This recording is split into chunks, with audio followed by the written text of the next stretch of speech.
Hi guys, welcome back to the channel. Today we're going to give you an update on the Spark program.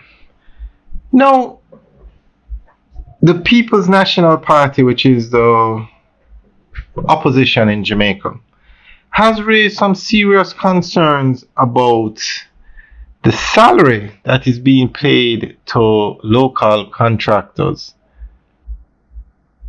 Now, they're saying that under the Spark program, the actual workers that are doing the work, the government employed China Harbour Engineering Company as the main contractor. And then China Harbour Engineering Company contracted local contractors to be subcontractors on the project. Now, the PNP is saying that this daily wage that the Jamaican workers are being paid as subcontractors is below.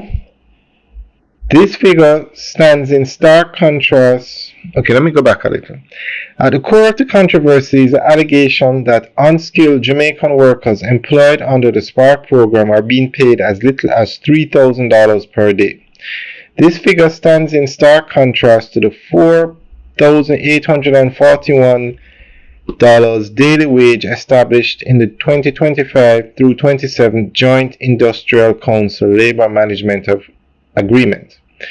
If accurate, this suggests a blatant disregard for the established labor standards that are meant to protect vulnerable workers from exploitation.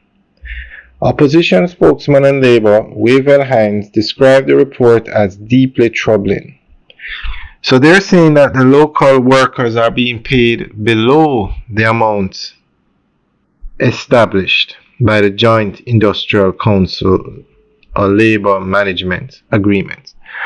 So we are going to go through an article that gives more information on this.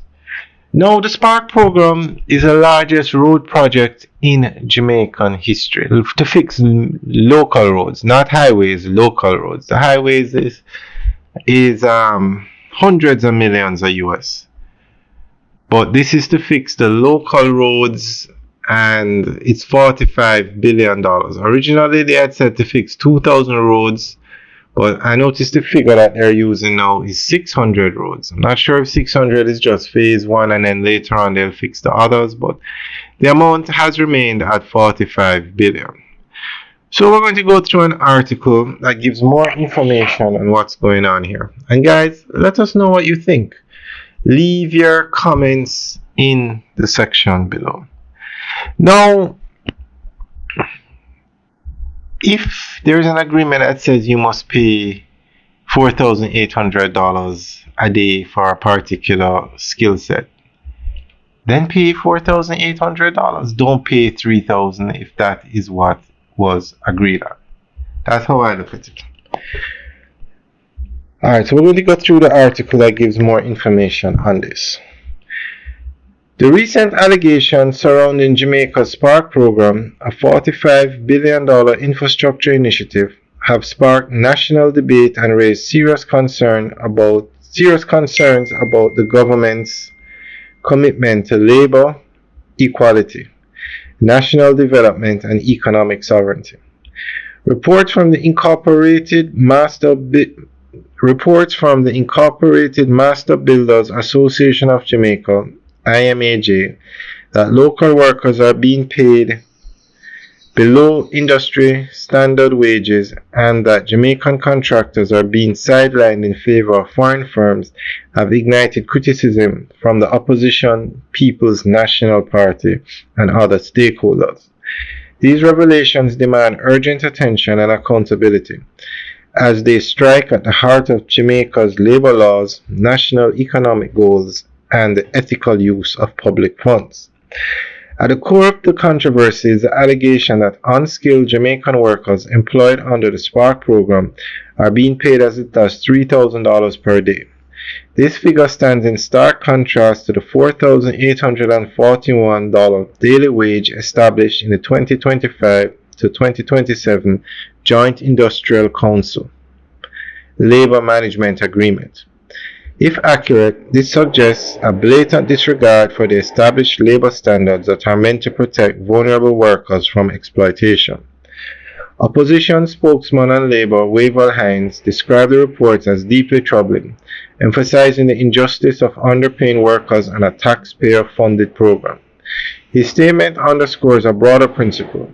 The social contract between the state and its citizens must include the fair treatment and compensation of those who contribute to national development through their labor. In addition to concerns about wages, okay, we'll talk about that one in another video. The Spark program was intended to be a transformative national investment in infrastructure, but these emerging issues threaten to erode public confidence in its execution. Transparency in procurement processes, strict enforcement of labor laws, and genuine inclusion of local stakeholders are non-negotiable pillars of any successful public works program. The government must provide immediate clarification on the wage structure under the Spark program and disclose the mechanisms used to select contractors. Furthermore, independent audits and oversight mechanisms should be strengthened to ensure compliance with national labor and procurement standards.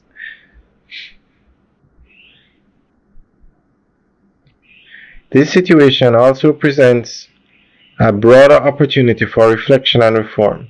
Jamaica must prioritize policies that institutionalize fair labor practices, protect local industries, and ensure that major infrastructure investments translate into tangible benefits for the Jamaican people.